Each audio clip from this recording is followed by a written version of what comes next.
Golden Threads, welcome.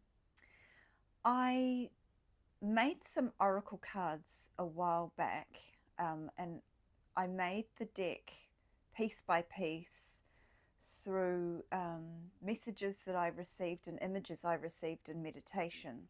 And so, over a period of, I think it was about a month, I received these images in quite a flurry of messages that came through from the divine while I was in meditation, and they felt so fully formed as archetypes. And so I had the idea from that I would make some oracle cards and form an oracle deck. But at the early stages, I was just receiving the images and then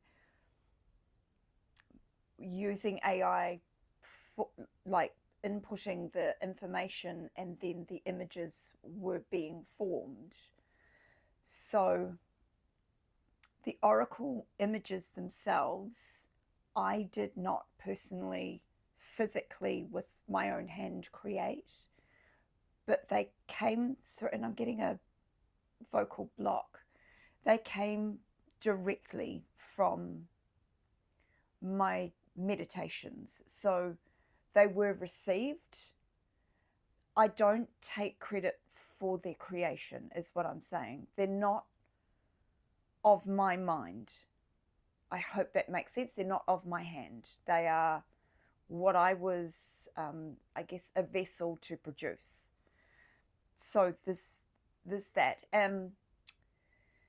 My personal worldview is I believe that messages from spirit comes to me through all forms.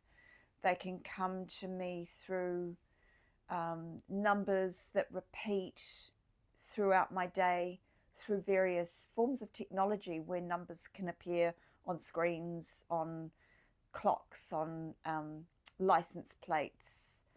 If I'm in traffic, uh, house buildings, house numbers will kind of leap out at me.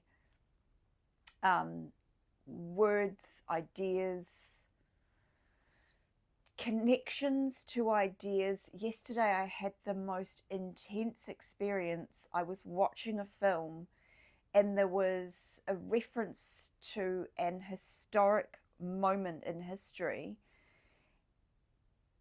and the lines of dialogue within the film that were discussing this, I had received previously.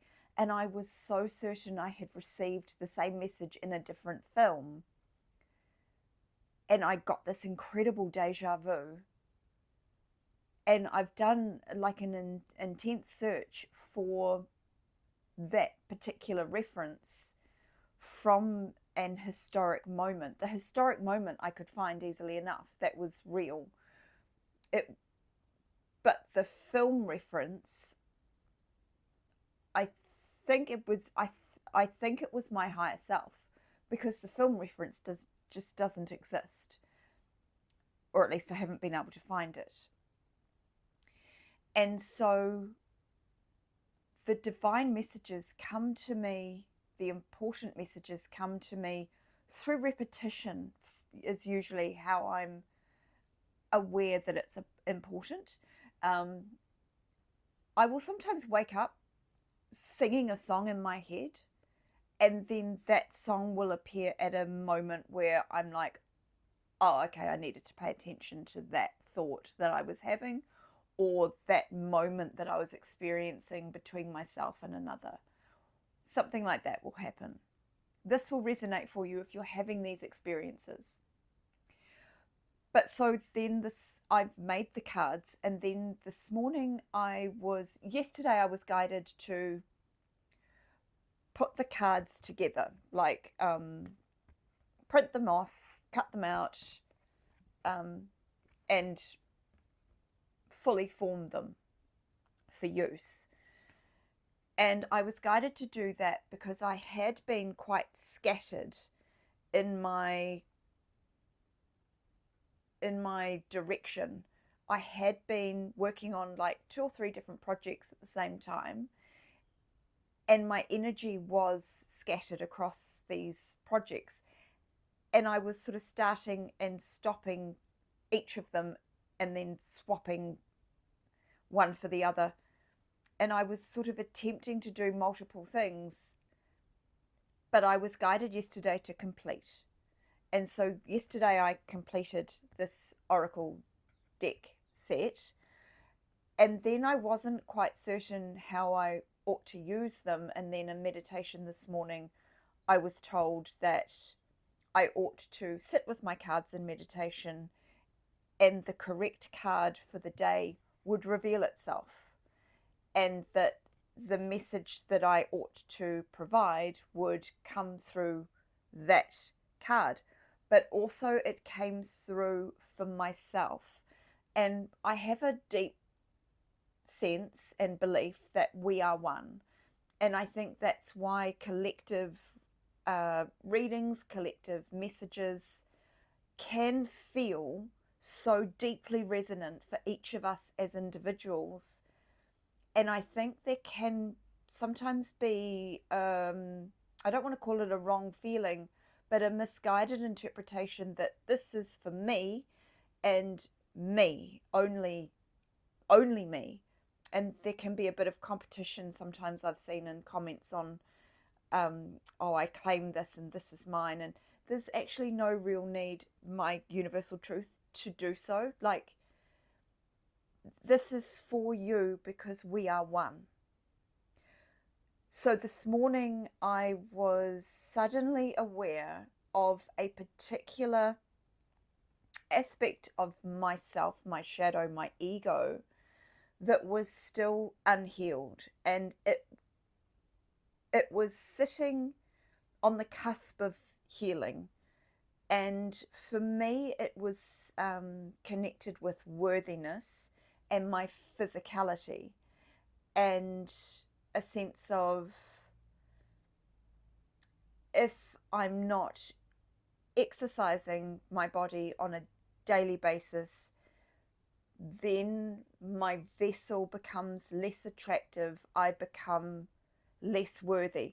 That's the subconscious kind of thinking, not thinking, but the subconscious tapestry that's been woven through my life, and at some points quite dangerously so for me. And so the shadow in this image, you will see, so she is sitting in her sovereignty and she's holding a staff. She kind of reminds me of the Queen of Wands. So she's connected, her intuition is connected to the divine.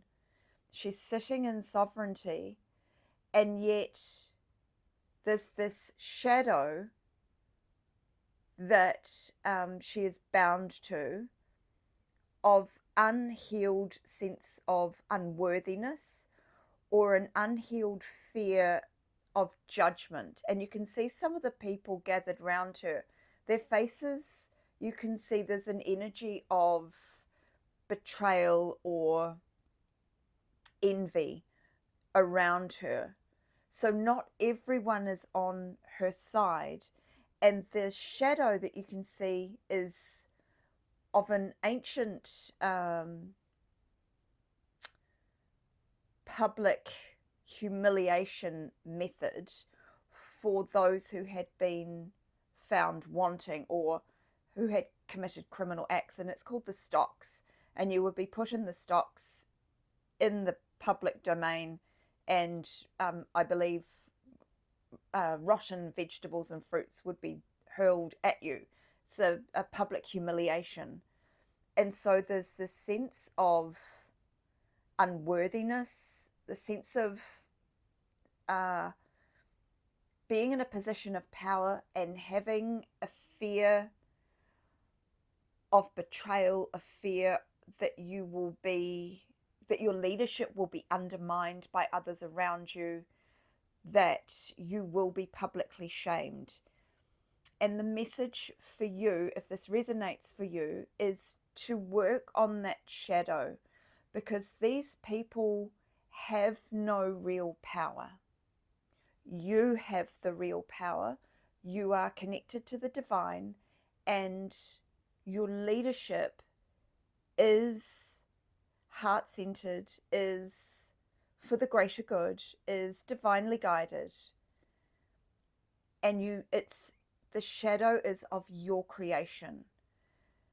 And when you can figure out for yourself which aspect of self-worth or fear of judgment is really holding you back from truly aligning with your soul's leadership purpose, then you will once you clear that out, then you will sit comfortably on your throne and you will lead.